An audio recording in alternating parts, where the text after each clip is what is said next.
Hello guys, welcome to my channel. This is a small video on nitric oxide. काफ़ी बार questions आ जाते हैं यहाँ से। सो इतना खास टॉपिक तो नहीं है, लेकिन हाँ, इट्स अ टॉपिक है ना, इम्पॉर्टेंट तो है थोड़ा। ठीक है। तो जो नाइट्रिक ऑक्साइड की अगर हम बात करें, एनओ, ठीक है, तो इसको ईडीआरएफ बोला जाता है। ठीक है, ईडीआरएफ, इट इज़ ऑल्सो कॉल्ड ईडीआरएफ। ईडीआरएफ की फुल फॉर्म क्या होगी? ईडीआरएफ की फुल फॉर्म होगी endothelium derived relaxing factor. Okay, endothelium derived relaxing factor. अब हम इनमें शब्दों का मतलब समझते हैं कि एंडोथीलियम यहाँ पे मैंने क्यों बोला है। देखो, एंडोथीलियम मैंने इसलिए लिखा है बिकॉज जो नाइट्रिक ऑक्साइड होता है it is formed in endothelial cells of blood vessel. तो नाइट्रिक ऑक्साइड कहाँ बनता है? ब्लड वेसल की एंडोथीलियल सेल्स में बनता है, इसलिए हमने एंडोथीलियम नाम लिखा। डिराइव्ड एंड रिलैक्सिंग, रिलैक्सिंग हमने इसलिए लिखा है, इसका फंक्शन ही कुछ ऐसा होता है जनाब।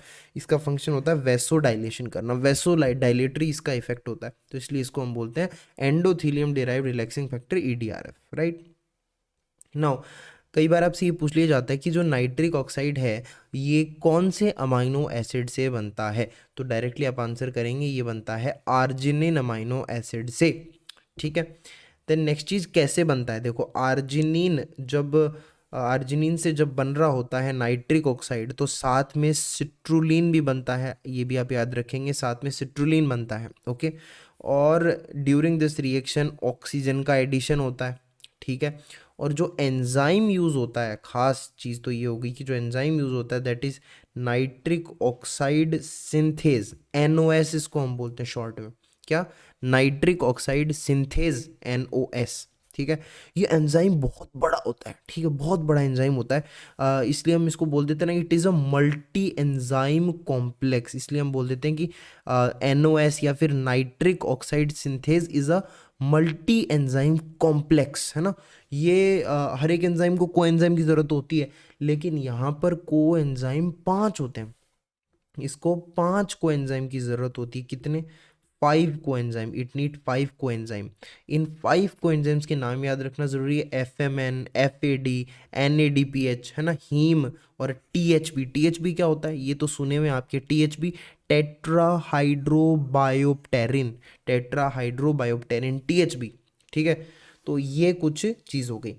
अब ये जो NOS है ना, नाइट्रिक ऑक्साइड सिंथेज एंजाइम, इसकी 3 आइसोफॉर्म्स होती हैं। पहली आइसोफॉर्म EIN ऐसे करके आप याद रख लोगे, ईन, है ना। तो EIN के अंदर endothelial form, and it is inducible form. And तीसरे नंबर पर तीसरी आइसोफॉर्म कौन सी? NOS की न्यूरोनल फॉर्म। ठीक है। तो ये 3 इसकी आइसोफॉर्म्स हैं NOS की। ठीक है।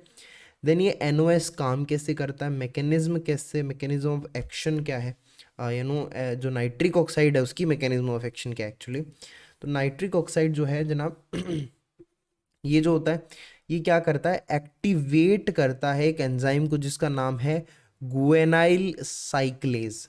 तो नाइट्रिक ऑक्साइड एक्टिवेट करता है गुएनल साइक्लेज को, एंड गुएनल साइक्लेज फिर फर्दर क्या करेगा, GTP को बदल देगा साइक्लिक GMP के अंदर, CGMP के अंदर। ठीक है। वैसे बॉडी के अंदर मोस्टली जो हॉर्मोन्स होते हैं, मैकेनिज्म होती है, वहां पे सेकेंडरी मैसेंजर होता है साइक्लिक AMP, लेकिन in case of this nitric oxide यहाँ पर सेकेंडरी मैसेंजर है ये साइक्लिक GMP, CGMP। ठीक है। CGMP का वेसो डायलेटरी एक्शन होता है। वेसो डायलेटरी एक्शन कैसे? Relaxation of smooth muscle of blood vessel, blood vessel की जो स्मूथ मसल्स हैं उनका रिलैक्सेशन ये साइक्लिक GMP करवाता है, which is a secondary messenger. Right? Next चीज, what is the role of nitric oxide? Nitric oxide के 3 इंपॉर्टेंट रोल्स हैं। It is a vasodilator, it is anti atherogenic, it is anti aggregator for platelets. These are the 3 important roles played by nitric oxide.